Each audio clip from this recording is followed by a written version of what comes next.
देखो ये वाली मैंने ना साफ कर दी है, तो ये देखो कितनी साइन कर रही है अच्छे से। और ये वाली देखो कितनी गंदी है।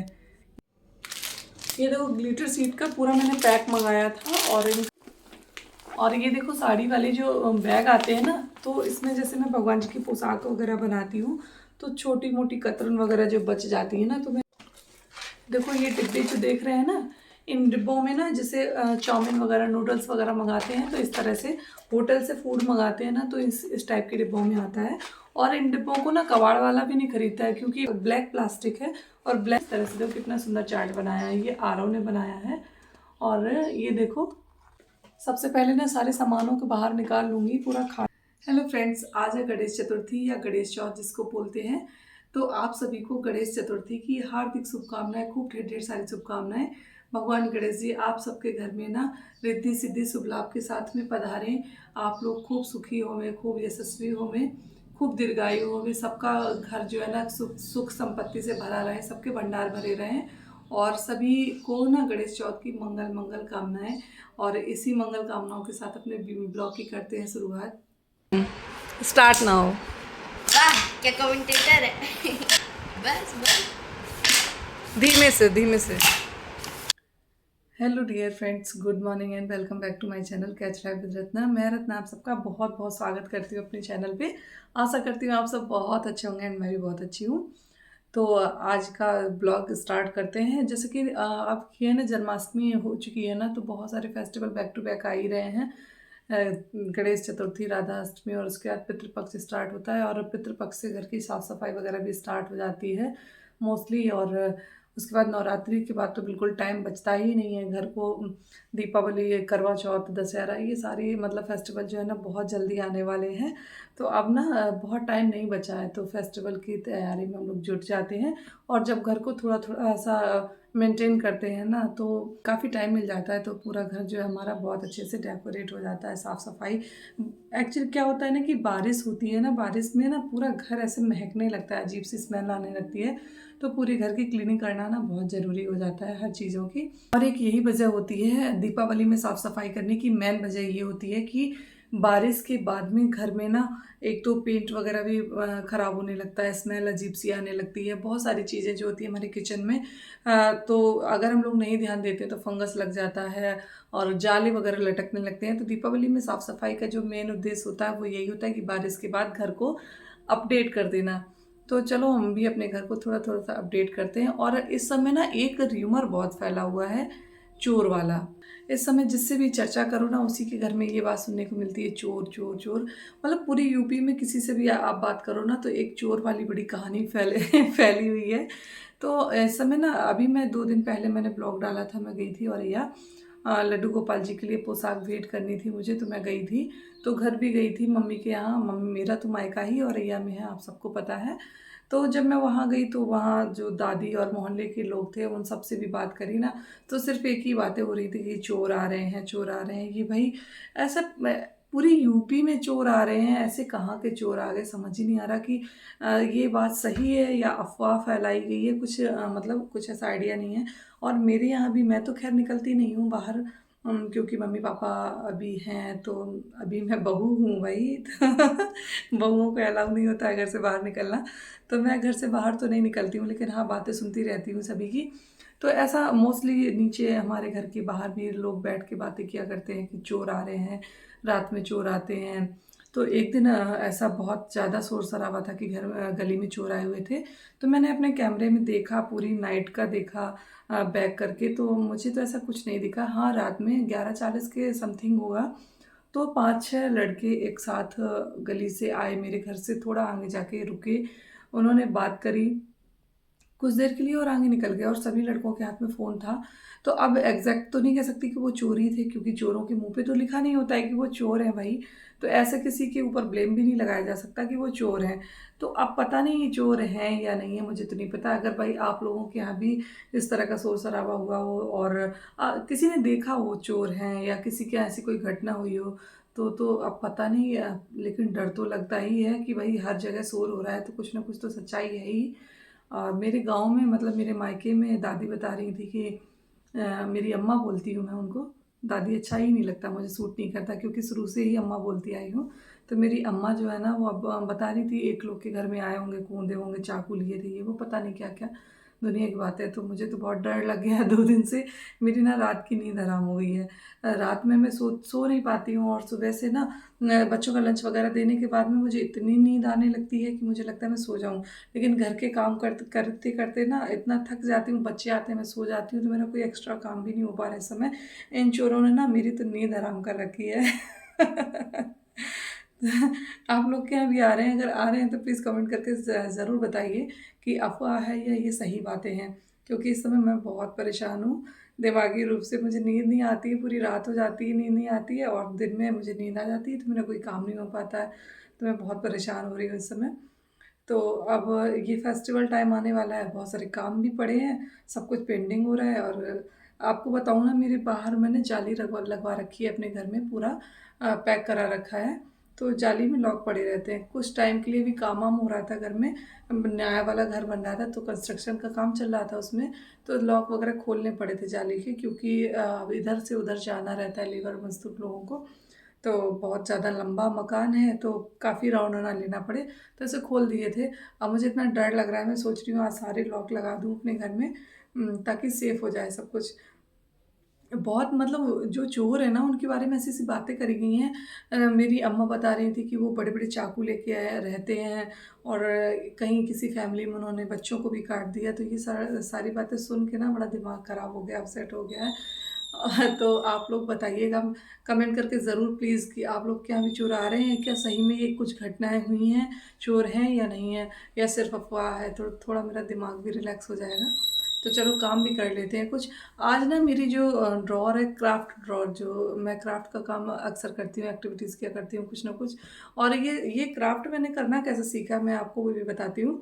सच बताऊँ ना, मेरी जो मेरी एज थी ना, चाइल्डहुड एज थी, या मेरी शादी से पहले या शादी के बाद भी, मुझे इन सब चीज़ों में बिल्कुल भी इंटरेस्ट नहीं था, क्राफ्ट में या घर के कामों में, किसी चीज़ में, क्योंकि मैं ना बड़े मतलब, अब क्या बताऊँ, मेरे यहाँ नौकर-चाकर सब लगे हुए थे, मुझे काम-वाम की कोई ज़रूरत ही नहीं पड़ती थी। मैंने कभी कोई काम नहीं किया। शादी के बाद आई, मैंने काम करना, शादी के बाद मतलब मेरी फैमिली जो ससुराल में है ना, ये बहुत बड़ी फैमिली है, तो यहाँ मुझे बहुत काम करना था। तो जो भी आया मेरे सामने मैंने सारे काम किए, अपनी ज़िम्मेदारी को पूरा निभाया भी, मैं पीछे नहीं हटी किसी चीज़ से। लेकिन क्राफ्ट वगैरह में मुझे कोई इंटरेस्ट नहीं था। जब बच्चे बड़े हुए ना मेरे, अब बच्चों के स्कूल में इतना वर्क दिया जाता है क्राफ्ट का, आर्ट का, अब छोटे बच्चे हैं वो तो कर नहीं सकते हैं, तो पेरेंट्स के ऊपर ही सारा कुछ आता है। तो मैंने बच्चों के साथ में क्राफ्ट करना, बच्चों के लिए करना स्टार्ट किया। तो मुझे ना धीमे-धीमे उन सब चीज़ों में इतना इंटरेस्ट जागने लगा ना, अब मुझे लगता है मैं खूब सारा क्राफ्ट करूँ, खूब अच्छी-अच्छी चीज़ें बनाऊँ, अपने घर को डेकोरेट करूँ। तो सच ब कहूँ ना, जब बच्चे तो आपके बच्चे हो जाते हैं ना और थोड़े से बड़े हो जाते हैं, तो एक पेरेंट्स का ना एक नया जन्म होता है अपने बच्चों के बाद में। क्योंकि बच्चों के साथ हम लोग ना बहुत सारी चीज़ें सीखते हैं। जब मुझे मेरी सीखने की उम्र थी, मैंने कुछ भी नहीं सीखा, और सच बताऊँ ना, मैंने अपनी लाइफ़ ना फुल एन्जॉय करी है और खूब मतलब आराम किया है मोस्टली। पढ़ाई-लिखाई करना, खाना खाना और सो जाना, बस इतना ही मेरा काम था। इसके अलावा मेरे पास कोई भी काम नहीं था। घर में काम वाली लगी थी, नानी और मैं 2 लोग रहती थी, कोई तीसरा था नहीं, तो काम भी बहुत ज़्यादा नहीं था, और 2 लोगों के बीच में 2 काम वाली आती थी। बर्तन वाली अभी आती थी और नानी को तेल मालिश, झाड़ू-पोछा करने वाली भी सब आती थी। तो कोई काम था ही नहीं मेरे यहाँ, सारा काम मतलब नौकर-चाकर कर दिया करते थे, तो मेरा काम था बस कोचिंग, स्कूल, खाना और सोना। तो मैंने अपनी लाइफ़ को ना बिल्कुल आराम से रिलैक्स होके जिया, लेकिन शादी के बाद उतना ही ज़्यादा काम मुझे करना पड़ रहा है। कहते हैं ना कि सिक्के के 2 पहलू होते हैं, तो अगर शादी के पहले काम करना पड़ता है तो बाद में नहीं करना पड़ता है। ऐसा मैंने बहुत लोगों को देखा है, सच में देखा है। तो अब शादी के बाद ना मुझे इतना काम करना पड़ा, इतना काम करना पड़ा, जैसे कि मैं 2 लोग रहती थी जिस जगह पे, बिल्कुल फ्री लाइफ़स्टाइल जीती थी, ऐसे शादी के बाद में मेरी इतनी बड़ी फैमिली, 5 भाई, मम्मी-पापा, मैं, फिर मेरे बच्चे हो गए, फिर शादी, देवर-देवरानी, दुनिया का मतलब काफ़ी बड़ी फैमिली। और अभी 2 देवर की शादी हुई है, तो अभी 2 देवर बाकी हैं, 5 भाई हैं, तो सबसे बड़ी मैं ही हूँ। तो फैमिली विस्तार हुई है, मतलब ये कहने का, तो मेरी फैमिली काफ़ी बड़ी है और काफ़ी काम भी करना पड़ा, और आज की डेट में मैं बहुत काम करने लगी हूँ। कहते हैं ना, हैबिचुअल हो जाता है इंसान, जो चीज़ करने लगता है उस चीज़ का। तो काम करते-करते ना मेरी शादी के 14 साल तो हो ही गए हैं, 14 ईयर्स में मैंने सिर्फ काम करना ही सीखा है। पढ़ाई भी करी है मैंने, मतलब मेरे बच्चे भी हो गए, दोनों बच्चों के बाद भी मैं खूब पढ़ाई करती रही। लेकिन कोविड से मैं जब बीमार हुई ना, तो उसके बाद से मेरी पढ़ाई बिल्कुल छूट गई। और फिर मेरे गर्दन में, मैंने आपने बताया था स्टोरी मैंने, तो मेरी गर्दन में प्रॉब्लम हो गई, तो डॉक्टर ने मुझे पढ़ाई करने के लिए ही मना कर दिया। इस तरह से झुक के कोई काम भी नहीं कर सकती मैं, क्योंकि मेरी जो बोन्स है ना, बैकबोन सी सेक्शन वाली, वो डिज़ोल्व हो गई, तो वो वीक हो गई हैं कुल मिला के। तो अब मैं इस तरह से काम नहीं कर सकती कुछ भी। इसलिए अब मैं क्राफ्ट और ये सब घर के कामों में इंटरेस्ट लेती हूँ, और वो चीज़ें आपके साथ शेयर करती हूँ। तो इंटरेस्ट भी आ रहा है, काफ़ी मज़ा आ रहा है, और काम भी बहुत होता है। तो अब जब मुझे पढ़ाई करनी, जब पढ़ाई होती थी ना, तो मुझे कामों से बहुत गुस्सा आती थी, काम करने में भी बहुत गुस्सा आती थी कि मेरी पढ़ाई में डिस्टर्ब होता था। लेकिन अब जब पढ़ाई नहीं करनी है तो काम ही तो करना है, तो फिर मन से जो चीज़ करो ना, वो मन से करो, जितना भी करो मन से करो। तो अब बस काम ही तो है, तो काम करती हूँ, मन से करती हूँ, पूरी शिद्दत से करती हूँ, और काम का रिज़ल्ट भी अच्छा मिलता है।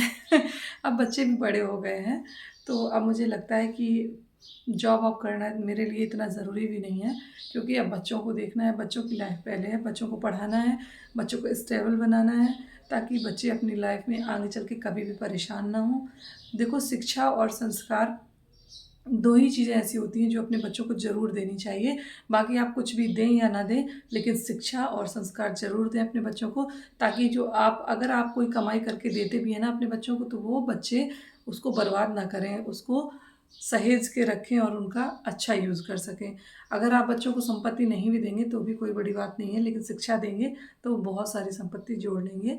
तो मेरे फादर इन लॉ थे, उन्होंने काफ़ी मतलब परेशानियाँ झेलीं, लेकिन उन्होंने अपने बच्चों को बहुत शिक्षा दी, अपने बच्चों को शिक्षित बनाया, पढ़ाया, लिखाया, और आज उनके सारे बच्चे इस लायक हैं कि बहुत अच्छी-अच्छी पोस्ट पे हैं, और एक मतलब अच्छी ज़िंदगी जी रहे हैं। तो कहने का सेंस यही है कि मैं अपने घर से मैं खुद एक बहुत बड़ा उदाहरण हूँ। मैं देख रही हूँ अपनी ससुराल में, इन-लॉज़ फैमिली में, कि मेरे फादर इन लॉ ने बहुत स्ट्रगल किया, बहुत ज़्यादा स्ट्रगल किया। उन्होंने अपने बच्चों को पढ़ाया, बहुत मेहनत करी बच्चों की पढ़ाई के लिए। लेकिन आज जब बच्चे उनके पढ़ गए हैं, तो सारी गरीबी दूर हो गई, और सब लोग बहुत अच्छे से रह रहे हैं। उनके मतलब जो फ़ोर फादर होते हैं ना, तो फ़ोर फादर से कोई भी प्रॉपर्टी, कोई भी कुछ भी नहीं मिला, सिवाय आशीर्वाद के। आशीर्वाद होता है पेरेंट्स का, पूर्वजों का, जिससे कि लोग कुछ भी सक्सेस कर सकते हैं। तो उनके बच्चे बहुत अच्छे निकले, और उन्होंने खूब मेहनत से पढ़ाई करी, अपने पेरेंट्स के इनकरेज करने से। तो आज सब सब कुछ बहुत अच्छा हो गया है फैमिली में। तो यही मैं कहना चाहूँगी कि अपने बच्चों को पढ़ाई ज़रूर, शिक्षा अच्छी दो, और शिक्षा के साथ साथ संस्कार बहुत ज़रूरी है। अगर आपने शिक्षा दे दी ना, बच्चे कुछ अच्छा बन भी गए और संस्कार नहीं दिए, तो वो आपको कभी कुछ नहीं समझेंगे। इसलिए आपके बुढ़ापे के लिए बच्चों के संस्कार ज़रूरी हैं, और बच्चे अगर शिक्षित हैं तो अच्छा सब कुछ करेंगे, संस्कार हैं तो आपको सब कुछ अच्छा देखने को मिलेगा। बस ये है। तो बहुत सारे काम भी पड़े हैं, चलो काम भी करते चलते हैं साथ में। देखो, ये है मेरी कंसोल टेबल, जिसमें कि क्राफ्ट का मैं सारा सामान रखती हूँ। एक छोटी-सी कबर्ड है हमारी, और इसको ना आरव ने देखो कितना गंदा किया है। कल पेंट किया है आरव ने ना, देखो ये ऑयल पेंट लगा रखा है पूरा, अब ये तो मुश्किल से छूटेगा।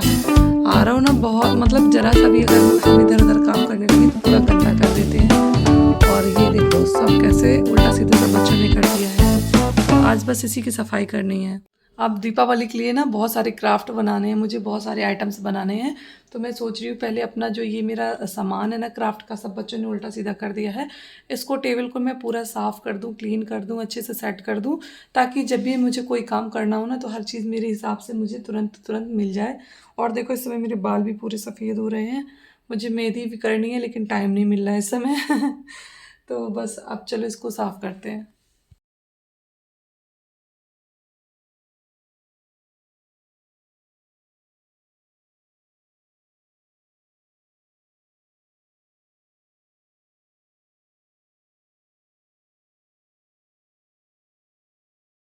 सारी चीज़ें जो है ना, और ये देखो पेंट भर के रखा है, मैं हमेशा यूज़ करती रहती हूँ, इसलिए इसको ऐसे भर के रखा है। और आरव अपना काम करने के लिए मेरे कामों को बिगाड़ देते हैं। ये देखो, एक ही फ्लावर पॉट था, उससे उन्होंने, ये देखो ये पीओपी होती है ना, जम जाती तो ईज़िली निकल जाती है, निकाल के रख दिया, और अपना पता नहीं क्या किया है। और मैं कोई भी चीज़ फेंकती नहीं हूँ। इसका देखो ये चीज़ें हैं ना, ये बच्चों के कलर की डिब्बियाँ हैं, तो इसमें मैं अपने सामान रख लेती हूँ। मेरी आदत एक बहुत गंदी है कि मैं कोई भी चीज़ बिल्कुल भी फेंकती नहीं हूँ, मुझे फेंकना पसंद नहीं है। मुझे लगता है कोई भी चीज़ है ना, उसका यूज़ करो, अच्छे से अच्छा यूज़ करो, फेंकने से क्या होगा। तो मैं कुछ भी फेंकती नहीं हूँ।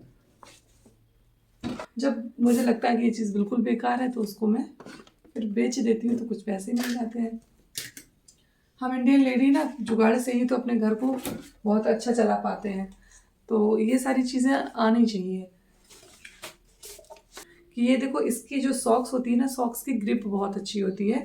और ये बच्चों के सॉक्स बिल्कुल नए होते हैं, नए नए सॉक्स फट जाते हैं इनके, क्योंकि ये दौड़ते भागते हैं ना, उससे इनके सॉक्स जो फट जाते हैं। तो इसको देखो, मैंने यहाँ से ग्रिप चढ़ा ली, और अब ना इसको क्या है, अब ये निकलेगा नहीं हाथ से। और मुझे ये टेबल साफ़ करनी है ना, तो मेरे हाथ में लगेगी भी नहीं, और जो जाला वगैरह होगा ना टेबल का, वो अच्छे से निकल जाएगा।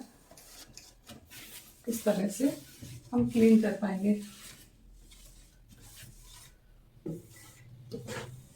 और इसमें ना एक्स्ट्रा कुछ भी पकड़ने की भी ज़रूरत नहीं पड़ती है। तो इस तरह से ये सॉक्स वाला जो ट्रिक है ना, ये बहुत अच्छा है। इससे ना बहुत अच्छे से क्लीनिंग होती है। अगर एक सॉक्स पतला सा समझ में आ रहा है तो आप इस पर डबल कर लीजिए, डबल सॉक्स पहन लीजिए, तो थोड़ा सा मोटा हो जाता है ना, तो हाथ में बिल्कुल भी दिक्कत नहीं आती है, और बहुत अच्छे से क्लीनिंग हो जाती है। सॉक्स का फैब्रिक भी थोड़ा सा ऐसा होता है ना, चिपकने वाला होता है, तो इसमें डस्ट वगैरह जो रहती है ना, तो अच्छे से सक हो जाती है, चिपक जाती है।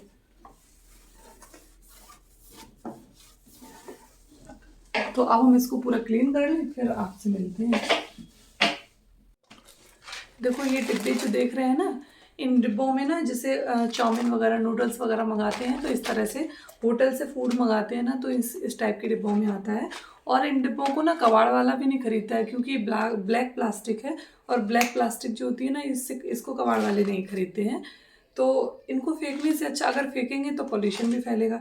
तो इससे अच्छा मैं क्या करती हूँ ना, मैं इनका यूज़ करती हूँ। देखो, मैंने इनको ना धुल के इस तरह से, जो ये मेरे क्राफ्ट के जो सामान रहते हैं ना, वो मैं इसमें ऐसे रख लेती हूँ।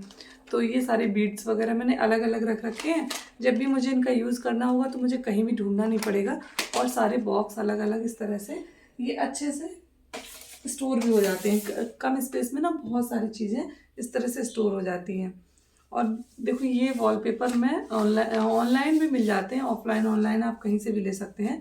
तो मैं इनको मंगा के रखती हूँ, और मेरे बच्चे ना इनका यूज़ देखो कैसे करते हैं। मैं अपने लिए मंगाती हूँ, लेकिन बच्चों का यूज़ पहले हो जाता है। ये देखो, ये लोग चार्ट वगैरह बनाते हैं ना, इस तरह से। देखो कितना सुंदर चार्ट बनाया है, ये आरव ने बनाया है। और ये देखो, इस तरह से इसमें लिखा क्या है, पिक्चर नेम एंड एडवांटेज। तो ये पिक्चर है किसी चीज़ की, और नेम यहाँ लिखे हुए हैं, और यहाँ एडवांटेजेस लिखे हुए हैं, इसके क्या एडवांटेजेस हैं। तो इस बहुत सुंदर सा चार्ट देखो बच्चों ने बना लिया। अगर आपके बच्चे भी हैं, घर में छोटे बच्चे हैं, चार्ट वगैरह बच्चों को बनाना रहता है ना, तो आप इस तरह के वॉलपेपर से एक बहुत सुंदर सा बॉर्डर क्रिएट कर सकते हैं, जिससे कि सुंदर लगता है, और बच्चों को ना इन सब चीज़ों के मार्क्स भी मिलते हैं। तो ये एक अच्छे से प्रोजेक्ट बनके कंप्लीट हो जाते हैं। और आरव की आदत है ना, जो भी मेरी क्राफ्ट वाली ड्रॉर है ना, इसी में अपने सारे सामान रखने की आदत है।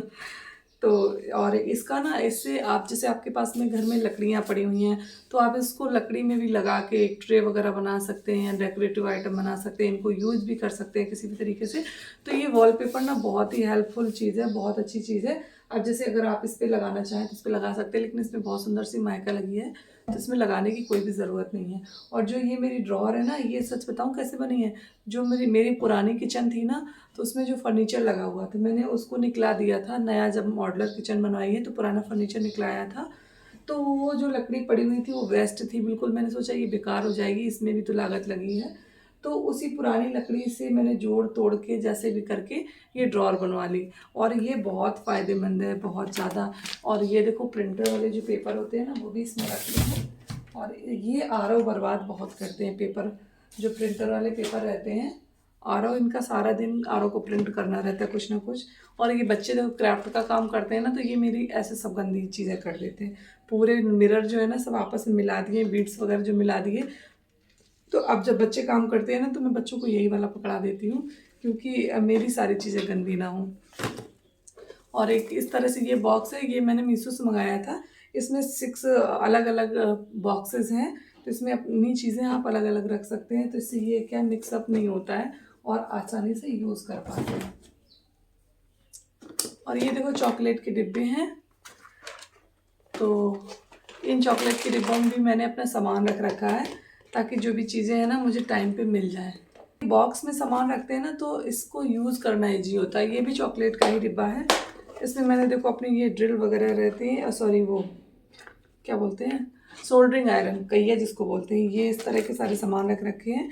और ये एक स्प्रे करने वाला पाइप है, इसको आप किसी भी बॉटल में लगा के स्प्रे कर सकते हैं। और आज ये स्प्रे करने से याद है मुझे गार्डन में थोड़ी सी दवाई स्प्रे करनी है क्योंकि मेरे पेड़ों में ना कीड़े आ रहे हैं। और ये देखो साड़ी वाले जो बैग आते हैं ना, तो इसमें जैसे मैं भगवान जी की पोशाक वगैरह बनाती हूँ तो छोटी मोटी कतरन वगैरह जो बच जाती है ना तो मैं इसमें रख लेती हूँ ताकि जब भी मैं क्राफ्ट का काम करूँ ना तो ये सारे फैब्रिक जो है ना मैं यूज़ कर लेती हूँ। और ये देखो इसमें ना सारी लेस रखी हुई हैं, छोटी छोटी लेस के टुकड़े बच जाते हैं या जो भी मैं लाती हूँ ना तो मैंने इस तरह से रख रखी हैं। अब दीपावली आ रही है तो सारे क्राफ्ट के काम करने हैं ना तो ये पूरा खाली हो जाएगा, यूज़ हो जाएगा। और ये बॉक्स मैंने यहाँ रखे थे ना तो फिर मुझे याद आया कि ये प्रिंटर जो वाले पेपर हैं ये हमेशा यूज़ होते हैं तो फिर इनको बार बार हटाना पड़ेगा, इसलिए यहाँ पे कॉर्नर पे ऐसे रख दिए हैं। और ये यहाँ रख रखे हैं, इसके ऊपर ऐसे सामान रखेंगे ना जो हमेशा यूज़ में ना होते हैं।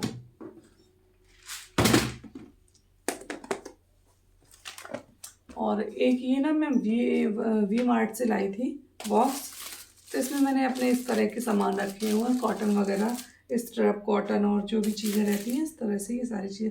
और घर में ना अगर आप क्राफ्ट का काम करते हैं तो ये फेविक्रिल रखना बहुत ज़रूरी है।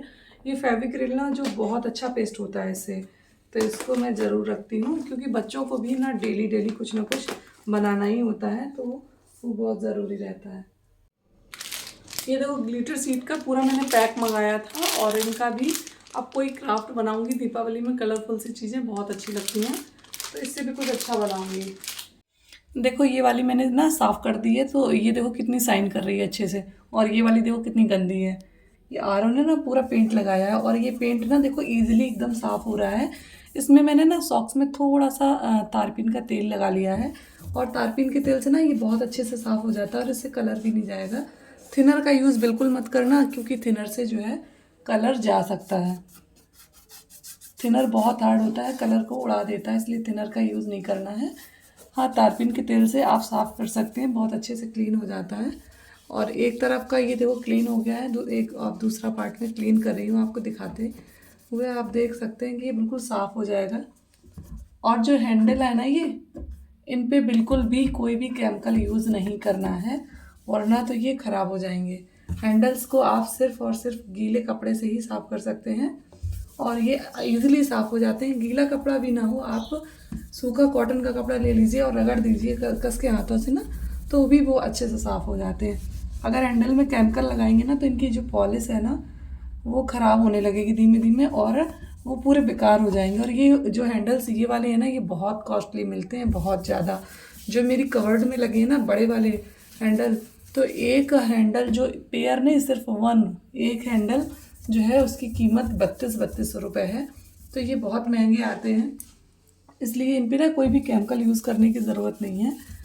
उन्होंने दुकान वाले जो भैया थे उन्होंने पहले ही बता दिया था कि इस पर केमिकल यूज़ नहीं करना है, आपको साफ़ करने हैं तो आप सूखे कपड़े से रगड़ दीजिए, ये ऐसे ही साफ़ हो जाते हैं सूखे कपड़े से ही। ज़्यादा दाग लग गए हैं तो आप हल्का सा गीला कर लीजिए कपड़ा, उससे साफ़ कर दीजिए। तो देखो ये भी मेरी कवर्ड जो है ना इस पार्ट में भी पूरी अच्छी से क्लीन हो रही है। देखो ये पूरी कवर्ड हमारी साफ़ हो गई है, एकदम से क्लीन हो गई, बढ़िया चमक रही है। एक दो दाग बचे हैं, इनको भी निकाल देते हैं फिर आपको फाइनल दिखाते हैं। ये आरव ने ना बहुत गंदी करी है। अब ना धीमे धीमे मैं डेली डेली एक एक पार्ट घर का कोई भी हिस्सा साफ़ करूँगी ना, तब तक दीपावली तक मेरा पूरा घर क्लीन हो पाएगा।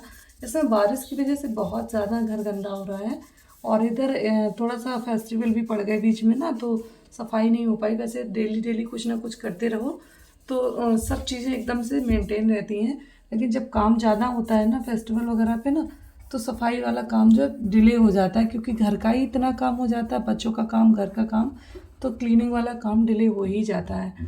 अब लेकिन रेगुलर क्लीनिंग करती रहूँगी ना तो सब सही आ जाएगा। और लकड़ी के जो फर्नीचर होते हैं ना, इनमें ना हमेशा कभी ना कभी मतलब महीने 2 महीने में तारपीन के तेल से सफाई ज़रूर करते रहने चाहिए। जिससे क्या होता है, जो कीड़ा वगैरह भी इससे लगता नहीं है। तारपीन का तेल जो होता है ना, इसकी बदबू बहुत आती है। इससे कीड़ा वगैरह भी अगर हो मतलब हो भी रहा है ना तो भाग जाएगा। और वैसे हो ही नहीं पाता है अगर तारपीन से थोड़ा सा भी क्लीनिंग करते रहते हैं। तो देखो पूरी कवर्ड हमारी ना बढ़िया चमक गई है, एकदम से क्लीन हो गई है। अब इसके हैंडल्स को ना, ये देखो ये जो ये सिरा है ना, ये साफ़ है। इसलिए इसको बिना तारपीन वाली तरफ से ऐसे साफ़ कर देंगे और ये भी चमक जाएंगे। इसमें देखो एक आध दाग लगे हुए हैं। ये फेविकॉल वगैरह का यूज़ करते रहते हैं ना बच्चे, फेविक्रिल वगैरह, तो हाथों से पकड़ लेते हैं तो वो लग जाता है वैसे तो। और ये बहुत देखो बहुत ही ईजिली सूखे कपड़े से एकदम से क्लीन हो गया। और जब ये क्लीन हो जाता है ना तो इसमें बहुत साइन आ जाती है, देखो, है ना। ऐसे पकड़ो ना तो दाग आ जाता है। अब इस वाले को भी साफ कर देते हैं। थोड़ा सा ताकत से रगड़ के साफ करो ना तो अच्छे से साफ हो जाता है। तो ये टेबल देखो मेरी एकदम क्लीन हो चुकी है और मैं भी पसीने से पूरी भीग चुकी हूँ। और मैं दिखा देती हूँ अंदर आपको खोल के। देखो सारी चीज़ें अरेंज हो गई हैं अपनी जगह पे। अब मुझे जब भी यूज़ करना होगा ना तो मैं इजीली यूज़ कर पाऊँगी, क्योंकि अब मुझे डेली क्राफ्ट का काम करना है और डेली आपके लिए बहुत अच्छे अच्छे वीडियोस भी लाने हैं। तो फिर अब ये मेरी कवर्ड क्लीन हो गई और वीडियो भी काफ़ी लंबा हो गया है और टाइम काफ़ी हो रहा है क्योंकि काम बहुत सारे करने हैं। तो फिर बस अब ये वीडियो ना यहीं एंड करते हैं। मिलते हैं एक बहुत इंटरेस्टिंग वीडियो में। अगर वीडियो अच्छा लगा हो तो प्लीज़ वीडियो को लाइक कमेंट शेयर करना बिल्कुल मत भूलिए। और चैनल पर नए हैं तो चैनल को सब्सक्राइब भी कर लीजिए। तो फिर मिलते हैं एक बहुत इंटरेस्टिंग वीडियो में। तब तक के लिए okay friends, bye bye, take care, Radhe Radhe, जय श्री कृष्णा, जय बिहारी जी।